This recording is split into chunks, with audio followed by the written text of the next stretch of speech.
Welcome to Maine, where clean water, farm-fresh ingredients, and the creativity of rugged souls combine to create beers known around the world. More than 100 breweries have opened in Maine in just the past 5 years, and so the opportunity for you to create a tailored adventure filled with great beer is around every corner. Hi, I'm Sean Sullivan, Executive Director of the Maine Brewers Guild. Wherever you find yourself and whatever your beer of choice, I hope you'll tune in each week to learn and explore Maine's beer and beverage scene. Cheers from Maine.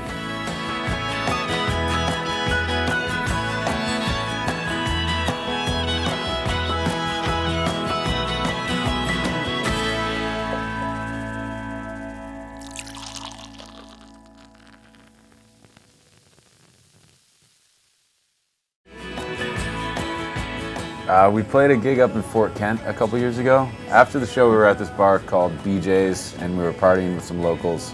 A gentleman started instructing us in the ways of Acadian culture, which is very strong up in that part of the state. And he said the only Acadian phrase you need to know is "Vive l'Acadie," and the whole bar chimed in "Vive l'Acadie," and that led to the song called "Vive l'Acadie," which is on that record, and then we ended up having that be the title track, just kind of as a symbolic way to kind of celebrate the multicultural aspect of Maine. Being in the entertainment / bar / nightlife industry, there's a James McMurtry quote that says, "We're just glorified beer salesmen," and that's a very true statement. We're the Mallett Brothers Band. Cheers from Maine. Woo! I'm Don Littlefield, General Manager of the Maine Brew Bus. When we started the Maine Brew Bus in 2012, there were 37 breweries in the entire state. Now we have over 150 breweries and a few dozen wineries and distilleries that have started up in that same time period. It's been an amazing growth to this industry. Hey everyone, come along with us on the first season of Cheers from Maine. Together we will learn about the people and the places that are making this industry thrive. Hi everyone, my name is Amanda O'Brien. I'm the owner of 1820 Wines. We are based in Portland, Maine, where we are making wine out of rhubarb that is grown locally. We have a tasting room on Anderson Street where there are also some other breweries and fermenters, so it's a fun little neighborhood to be in. As a business owner and getting up and running and keeping it running, I know it takes a lot. It takes a lot of local resources and networks, and I want people to get to know those people too. I want them to know the brewers, the fermenters, the winemakers, the distillers, the farmers, the brewmasters, and all the people behind the scenes making it happen. Hey everyone, thanks for hanging out. I look forward to going around the state with you so that we can learn more about these thriving industries together. Our first stop today is right here in the heart of the Old Port, and I'm excited to introduce you to two friends that are entrepreneurs and they're making some of the best bitters in the state of Maine. Welcome to Vena's Fizz House. We're at 345 4th Street, Portland, Maine in the Old Port. Welcome. I just got this crazy idea, and it kind of just came about because I love seltzer. And I got this idea of kind of having a bar where you use natural ingredients and you set it up just like a regular bar with bartenders, and you shook and you muddle whole thing, but instead of bourbon at the end you put seltzer. Kind of an alternative to a coffee shop was more what I was thinking.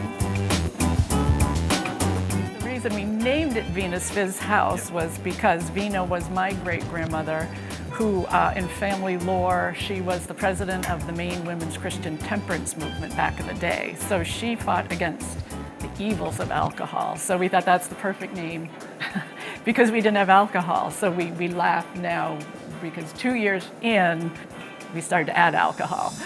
Yeah, so we always say she's got to be probably rolling. She's rolling.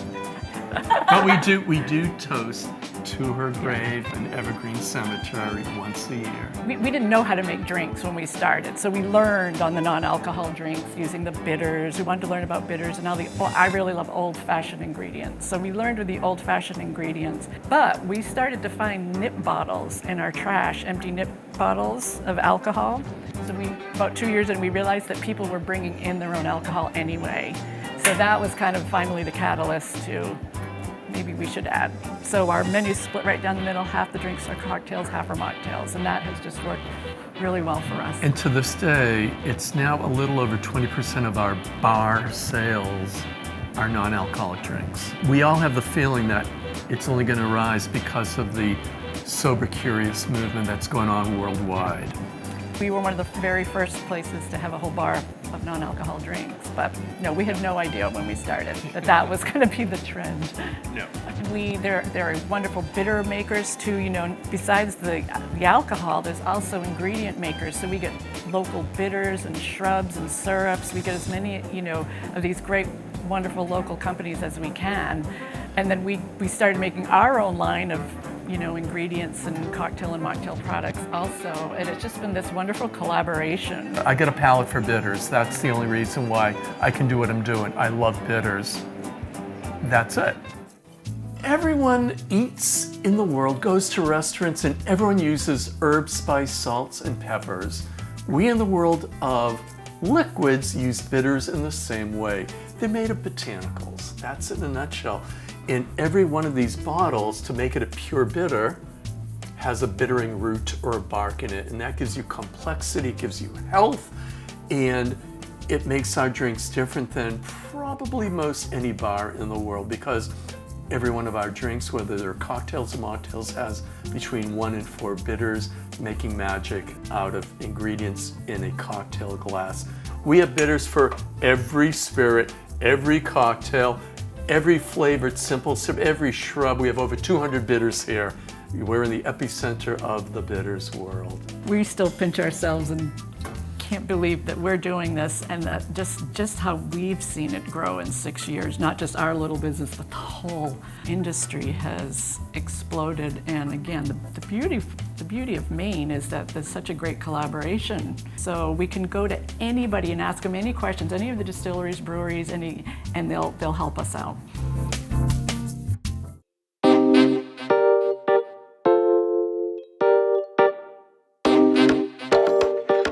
Hey guys. Hey Dan. Welcome. Thank you. Thanks for having us in. Absolutely, my pleasure. My business partner and myself own 2 plots of land in Sebago. We were originally going to put the distillery there and build it there, but a lot of stuff goes on around a campfire, and some of it is inspirational, some are great ideas, some aren't so great ideas. Some you follow through on, some you don't. And we happen to follow through on this one, which is very exciting. We've been open now for 2.5 years, and we're shipping rum to outside of Maine. Also, we're shipping it to New Hampshire, Massachusetts, Rhode Island. We're in beautiful Gardiner, Maine, near Cobbossee Stream, which drops into the Kennebec. We've got 4 different rums that we're selling right now. Our first rum that we made is called Original Rum.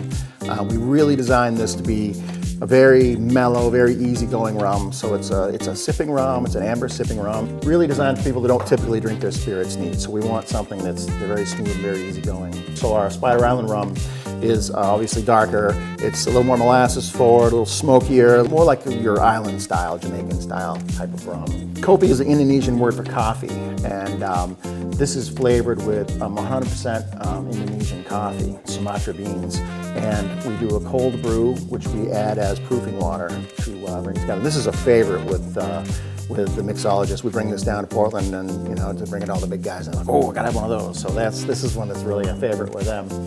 And then we have our Portland rum, which we have several different versions so far. Every batch is a little bit different. This stuff spends approximately 2 years in a wooden barrel. It's the same basic rum going in, but it sits in the barrel, and each barrel is different, so they do different things to it. So they have a slightly different flavor profile, but they're very, very similar. There are now 18 or 19 distillers in Maine. We were number 13 a couple of years ago when we started. And we now have a Distillers Guild. We get people from all over come here to visit. Oftentimes we'll get distillers, people who own distilleries in other states. They'll stop in and just chit-chat for a while. And we get people from Massachusetts come up quite frequently, and just people on vacation in the summer will stop in. We're not trying to make a 6 out of this. We want a place to help people understand rum and understand what we're doing and get to know us. So that's our real goal. And if we get half dozen, a dozen new people in a week, we're happy. Coming up next, we're going to go out back and see distill. I've got a little science experiment set up for you out there to show you how the distilling actually works. And I've come back to create some cocktails with my bitters. We're all looking forward to that. Yay. I am from Cumberland, Maine. I left for 10 years and was in various locations. Started in Connecticut, went to Ohio, was in New York, back to Connecticut, and then finally back to Portland, Maine. My whole family was here the whole time. I visited a lot, spent all my vacation time in Maine, so that's when I kind of realized I needed to come back. I was really excited and really surprised. I have a very niche background, so I actually didn't think I'd ever be able to come back to Maine, so I was really excited when I found this opportunity. So WEX right now, we are rebuilding our HR function, so hiring a lot of amazing talent. We already have a lot of amazing talent here, really reinvesting in our people, so it's a great opportunity to be part of WEX right now. So I live in Portland, right downtown, so it's awesome. I can walk to work. We can walk to all sorts of amazing restaurants just from my apartment. Maine is really all it is cracked up to be. Maine has gotten a lot of really great press lately in terms of great restaurants and food and work-life balance. It truly is like that. You can really have it all here, so I'd encourage people to come and check it out.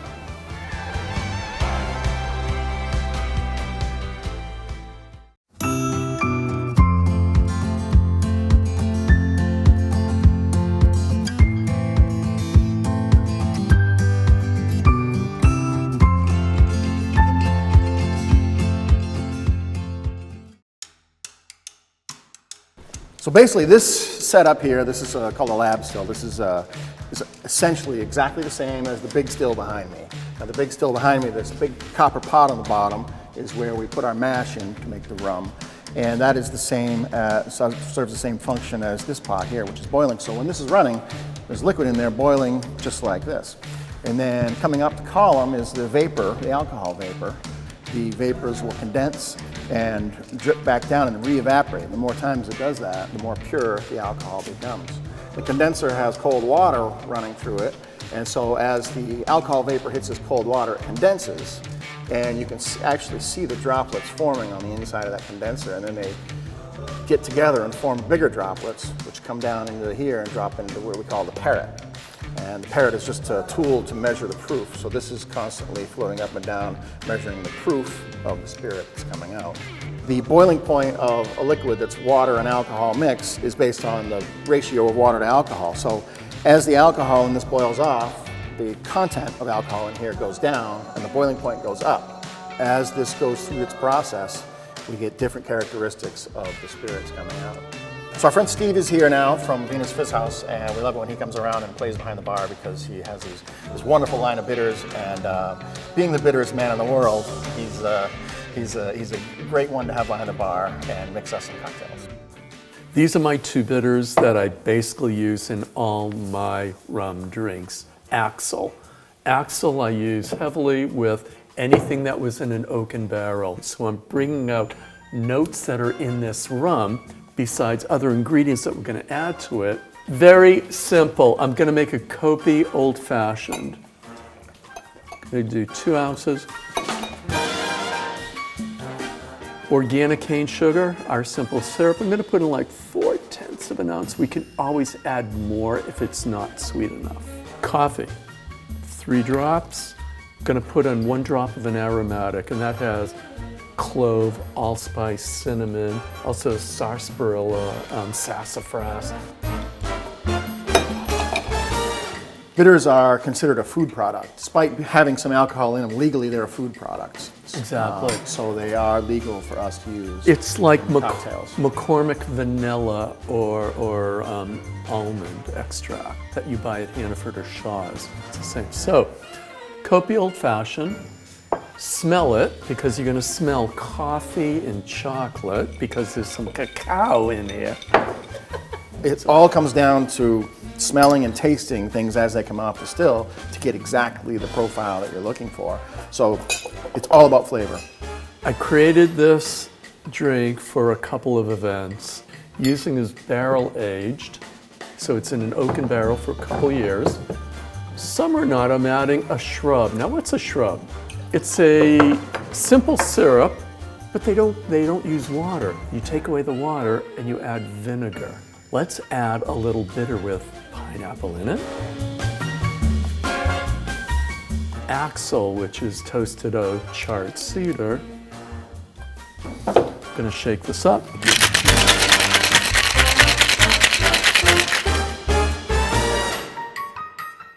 and I'm adding seltzer to it to open up those said flavors. You should taste the rum, you should taste the pineapple, you should taste the lime. Those are the 3 ingredients.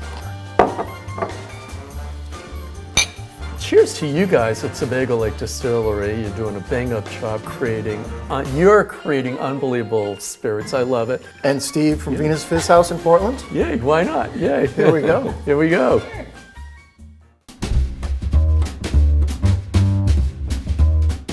If there's one person dead or alive that I could create a cocktail using my bitters and a really good rum like Sebago Lake, it would be Ernest Hemingway, who loved his rum.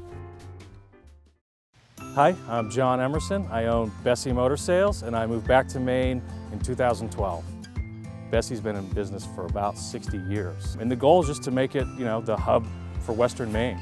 Yeah, it's pretty much family and BESSEY at this point. 2 little girls, Hallie and Lily, and my wife. The one day a week I get off, it's spent with them, just enjoying, something around Maine. We couldn't be happier. I think when we started talking about coming up here was when John was really considering going back to the dealership. His grandfather was in the business, his dad was in the business, so I think it was really important for him to carry on that family tradition. He works hard, he loves what he does, and it really shows with his customers and how well his business is doing. That's the only way a business lasts, right? You take care of the people who buy and service their vehicles with us, and we take care of the community. It goes hand in hand. Hi, I'm John Emerson, owner of BESSEY Motors, and we hope to see you this winter. One of the reasons why you'd use the BOULOS company is that we offer both a statewide presence here in Maine and also in New Hampshire. We actually have been helping breweries all the way as far as up as in Bangor, in Waterville, Mid-Coast, Lewiston, Auburn. Nothing is more rewarding than going to one of these industrial parks on a Saturday and seeing your client's business just blowing up and everybody out there having fun. Cheers from BOULOS!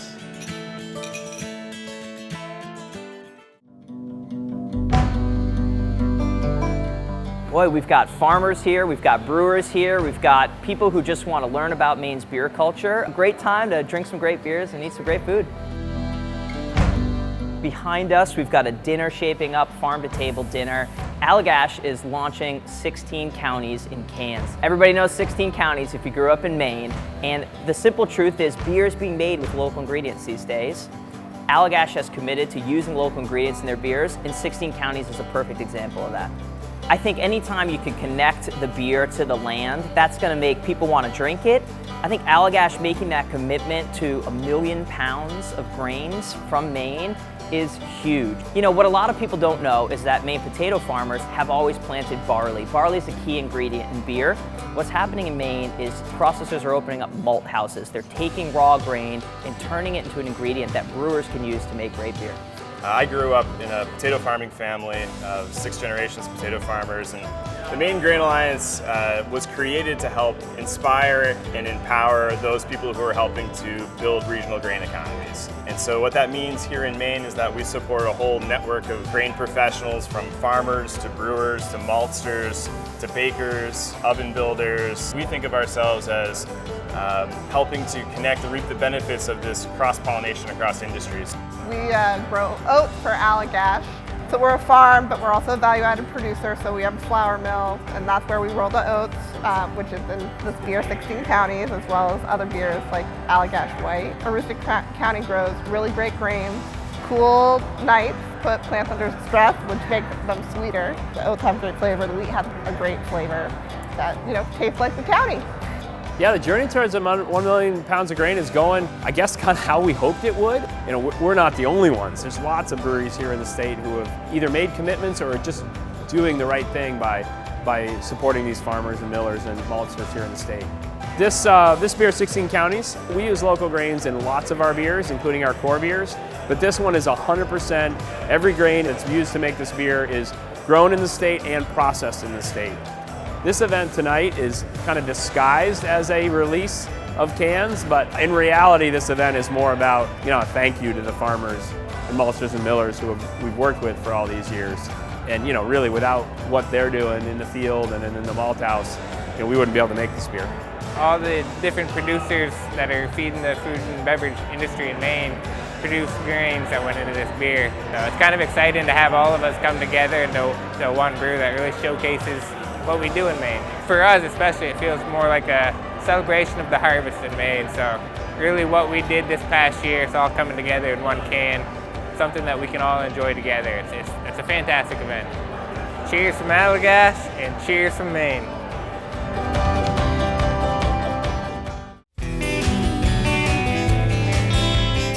We specialize in commercial real estate, so we work with tenants, landlords, and buyers and sellers of commercial property. There's been a lot of expansion of breweries and distilleries in Maine, and there's some concern that there may be too many, but in talking with a lot of the breweries that are in great locations with a lot of walking traffic and a lot of tourism through Maine Brew Bus, a lot of those breweries that are in highly concentrated areas with others seem to be doing very well. Of course, you have to have a good product, and if you have good product, you're going to survive and thrive. The favorite part of my job is helping entrepreneurs and business owners create and bring to fruition the vision that they have. So, for instance, here at Good Fire Brewery, this is owned and operated by a good friend of mine who had been brewing beer in his basement for quite a few years, and his product was terrific. And he got the confidence to go and get a loan, raise some money, and create a brewery. And seeing what he and other entrepreneurs have been able to do with those visions has just been fantastic and a real inspiration.